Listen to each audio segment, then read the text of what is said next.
여러분 안녕하십니까, 진성호입니다.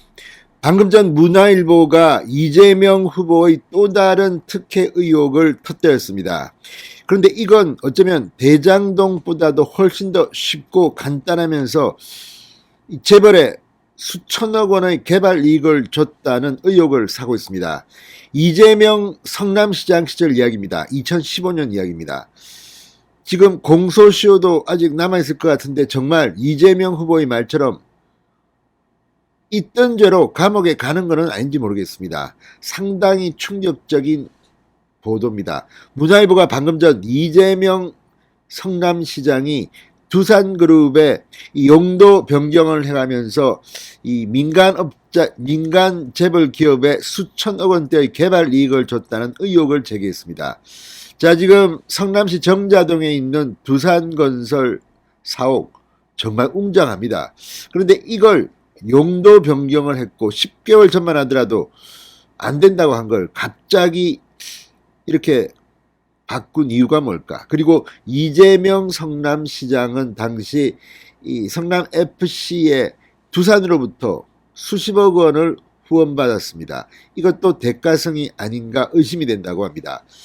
이건 어쩌면 수사를 어떻게 하느냐에 따라서는 정말 구속될지도 모르겠다는 생각마저 듭니다. 그렇지만 예단은 하지 않겠습니다. 이거는 일단 경찰, 검찰이 수사를 해야 할 사안임은 분명해 보입니다. 이재명 후보에게 또 다른 악재가 터졌습니다. 진성호의 융단 폭격 시작합니다. 이재명 전 성남시장을 융단 폭격합니다. 방송에 앞서 아직 진성호 방송에 구독자가 아니신 분은 붉은색 구독 버튼 눌러주십시오. 더 좋은 방송으로 보답하겠습니다.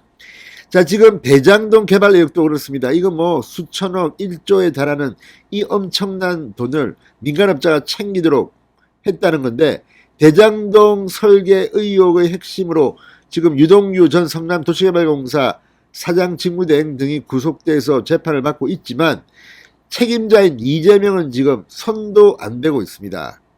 이게 과연 맞는 건지, 법적으로는 지금 이렇게 빠져나가고 있지만 도덕적으로는 책임을 져야 할 사람인데 이재명은 지금 대통령이 되겠다고 합니다. 그런데 이번에는 대장동보다도 더 심할 수 있는 그 의혹을 문화일보가 방금 전 보도했습니다. 자, 두산건설 사옥 이전의 특혜 의혹입니다. 의료 부지로 받아놓고 장기간 방치하다가 용도를 변경해줬다는 겁니다. 이걸 보면 이재명 성남시장 정말 대단했던 것 같습니다. 이런 계속 나옵니다. 뭐가 의혹이 지금. 근데 이번 거는 그렇게 간단해 보이지는 않습니다. 자, 문화일보에 따르면 이재명 2015년 성남시장 시절 이야기입니다. 두산그룹 의료부지 용지를 상업용지로 용도 변경해주면서 기부찬합 비율은 10%로 낮춰 민간회사에 수천억 원대의 개발 이익을 안겼다는 의혹입니다. 이재명 후보는 2010년 성남시장에 당선된 후 재벌 특혜 논란을 의식해 용도 변경을 해주지 않고 2014년에는 이행 강제금까지 부과했습니다. 그런데 불과 10개월 만에 입장을 180도 바꾸어서 매입가 70억 원대의 이 부지의 현재 부동산 가치는 1조 원을 웃돈다고 문화일보는 보도합니다. 대장동 게이트보다 더 큰 특혜를 줬다는 말까지 나왔다고 문화일보는 보도합니다. 1조 원이랍니다. 지금 현재. 자, 문화일보가 입수한 성남시 두산건설 기업 유치 관련 정자동 의료시설 개발이익 공유 방안 검토보고, 이런 문건의 관리대장을 보면 이재명 후보는 2015년 7월 14일 성남시장 신분으로 이 문건을 결제합니다. 보고서에는 정자동 3,500평의 병원부지를 상업용지, 업무시설 및 근린생활시설로 바꿔달라는 두산건설의 요청에 따라 용적률을, 놀라지 마십시오, 250% 이하에서 900% 이상, 건축규모 지하 2층, 지상 7층에서 지하 7층, 지상 27층, 연면적 약 12,000평에서 38,954평 등으로 허용해주는 내용이 담겼다고 합니다. 이건 뭐 어마어마한 겁니다. 이렇게 되면 엄청난 빌딩을 지을 수 있는 겁니다. 이재명 후보는 두산그룹 요청을 대부분 받아들여 같은 달 29일 정자동 두산그룹 사옥 신축 이전을 위한 상호 협력에 관한 협약을 체결했다고 합니다.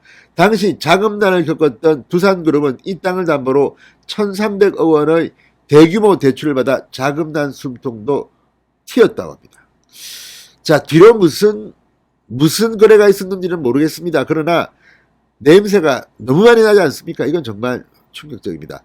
자, 이재명 후보와 두산그룹 간 협약 체결을 두고 당시 시의회 여당 의원들도 의문을 제기했다고 합니다. 성남시는 10개월 전인 2014년 9월에도 두산건설이 병원 공사를 중단하고 장기 방치했다며 이행 강제금을 부과할 정도입니다. 그런데 8개월 만에 10개월 만에 완전히 바뀐 겁니다. 이건 무슨 이유일까요? 10개월 만에 이렇게 이재명 시장이 180도 생각을 바꾸게 만든 뭘까요, 그게? 궁금합니다. 이거 수사해봐야 됩니다. 자, 지역 정가에선 두산건설이 2015년부터 2년간 이재명 후보가 구단주였던 성남FC에 42억 원을 후원한 사실을 놓고도 대가성이 있는 후원금이라는 지적이 나오고 있다고 합니다. 자, 부동산 전문가와 시민단체들은 두산그룹의 개발 이익에 대한 공익 환수, 기부 체납 면적이 지나치게 적다, 특혜 소지가 있다고 비판하고 있다고 합니다. 성남시는 국토교통부 훈령을 근거로 기부 체납 비율을 최대 24.9%까지 제시할 수 있었는데도 10%에 그쳤다고 합니다. 이른바 제2대장동으로 불리는 백현동마저도 기부 체납 면적을 약 20%로 설정했는데 이거는 10%입니다. 두산과 도대체 무슨 일이 있었던 겁니까? 이재명 후보.